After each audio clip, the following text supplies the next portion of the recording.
Okay, so welcome back to Montober.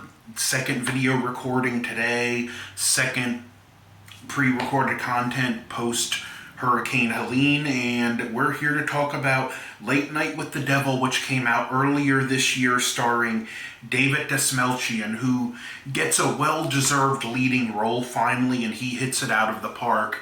The movie is centered around the last recording of a late night talk show called Night Owls, who's falling behind the lead character, Jack Delroy, the host, is falling behind in the ratings to Carson, and we find out that he's involved with this secret society called the Grove, and that his wife, who was a non-smoker, died of terminal lung cancer.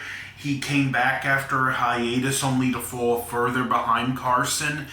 And this is a Halloween recording of his show that was meant to be an effort to get his ratings back.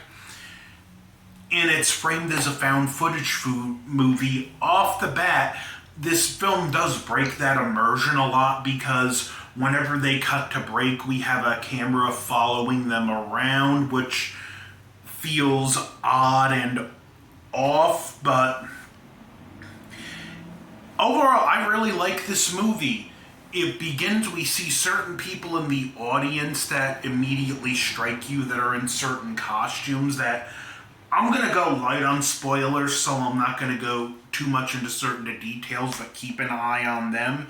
And he has several guests on the show, the first of which is a medium named Christou, and some of these characters are based off of real life people and people that appeared on Carson's show, like this Christou character is one of them. And he does his medium stick, which ends with him mentioning a woman's name and an unmarried man wearing a wedding ring. And he you can tell he's like uncomfortable when this is happening, and it's something that builds with the character. Next, we meet a character named Carmine, who was based off of this real life guy that I can't think of his name now. There's a lot of names to remember with this, so they jumbled, and my mind's still kind of a maze post-hurricane. But the real life guy he's based on had like $100,000 check, and if you can prove anything supernatural, he'd make it out to you. And he does make a interesting foil throughout the movie, because he's always trying to give a rational explanation for what's happening. There's a point where Christou just starts projectile vomiting, and he gives a logical explanation. It's an old vaudeville technique called spouting. We find later on in the movie that this guy just started throwing up everything and died on the ambulance ride to the hospital. So we see things are just not right about this show, and they just progressively get worse. David Dastmalchian, again, I said, hit it out of the park. Well-deserved leading role, and I hope he gets more after this, because this guy deserves to be more than just that supporting actor you see in so many films that you really like. And then we get our next guest, June Rose Mitchell and Lily DeArbo, which the character of Lily as a kid was part of this cult that worshipped the demon named Abraxas. The cult had a standoff with the FBI where they doused themselves in their building with gasoline and lit it on fire, and only Lily survived. And June Rose's like psychiatrist slash caretaker, and she's partially possessed by a demon. Even the way Lily talks, her body language, there's just something kind of unsettling about it. And she just says some like cryptic things to Jack Delroy, like, "Oh, you will be very famous very soon." And then we do get to see the demon take over, which she calls Mr. Wriggles, because he wriggles his way in and out of her head. And another well done scene. It feels very Evil Dead in the way she talks and levitates. Just another great scene in the film that just keeps building suspense. And we always have the character of Mommy, again, I'm trying to get these names right. Carmichael, who is the skeptic, and he's still giving his no, this is what's really going on. And he actually gives a demonstration where he hypnotizes someone on the show. Most of the audience, and presumably people at home, then snaps them out of it. They play the tape back and showed what really happened. And then Lily's like, let's play my tape back. And we see, even when the tape's back, her face and everything still changed, and they captured what's really going on. While this is going on, we also getting more commercial break scenes. More people are finding out what happened to Christou, and we can see it's slowly starting to come apart at the seams. This film does a great job building the suspense and mystery, and it just keeps ramping up and getting worse and worse until it finally reaches the apex and everything goes wrong, and we see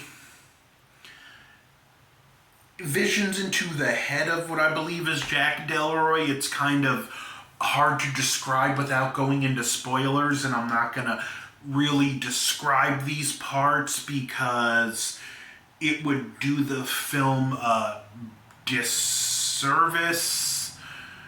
You really have to see this film. It captures the look and feel of not just a late night 70s talk show, but just late night TV in general. As someone who grew up and would sneak watching Leno when I should have been in bed, yeah, it feels authentic to what late night TV was from the 70s, 80s, and 90s.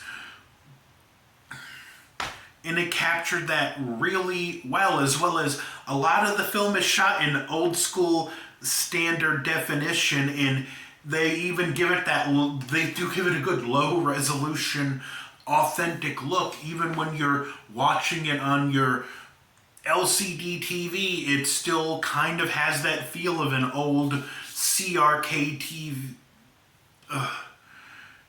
TV. So, again, well done. I think all the actors give good performances in the film. The pacing is great. It's a very slow burn, but it also never lets up because it's giving you new information. Something new is happening.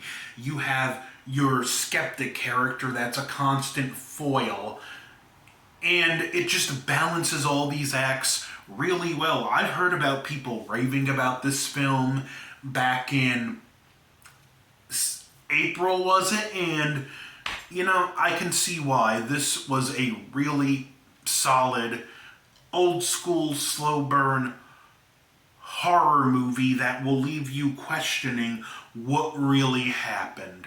It does give you an explanation, and there's even some text at the end of the screen that, well, just wait till the movie ends because there's some text that changes that does give it more of an interesting context. Now, I am going to talk about some spoiler stuff, so if you haven't seen the film, like, share, all that nonsense. And in 5, 4, 3, if you stay and get spoiled, it's on you. 2, 1, 0, spoiler talk. Well, Delroy at the Grove, it seems he had made a deal for fame, and the price was his wife. That's the skin cancer. That was her lung cancer, and what ultimately claimed her. And we also see through the ending that it was ultimately him who killed his wife, and it's obvious the Grove people covered it up. We even get a scene where we see the flashback to him signing the TV deal, and he's asked by a reporter, how much did you have to sacrifice? And the executive says, oh, the real something to the extent of the real sacrifice is yet to come. At the end of the film, we see everyone in the show is dead, and he stabbed Lily himself, presumably when he was in his mind, and it was when he stabbed his wife. And the people in costumes in the show, one may or may not have been the devil, but they're presumably members of the Grove, and this show was actually his final payment for his fame, and presumably now the devil coming to collect his soul as he sold out for the fame. And the final text, I think it was something like end transmission or something like that on the bottom left hand corner of the screen, and it changed to "it is done." I highly recommend this film. I see why it got all the praise it did. It's like I said, it's a great throwback horror film. It's a throwback to old school TV, a nice suspenseful slow burn that takes time to build mystery and suspense. And after watching the Salem's Lot remake, this was really a breath of fresh air. Late Night with the Devil, very high recommend. Don't forget to like, share, comment, subscribe. Over and out.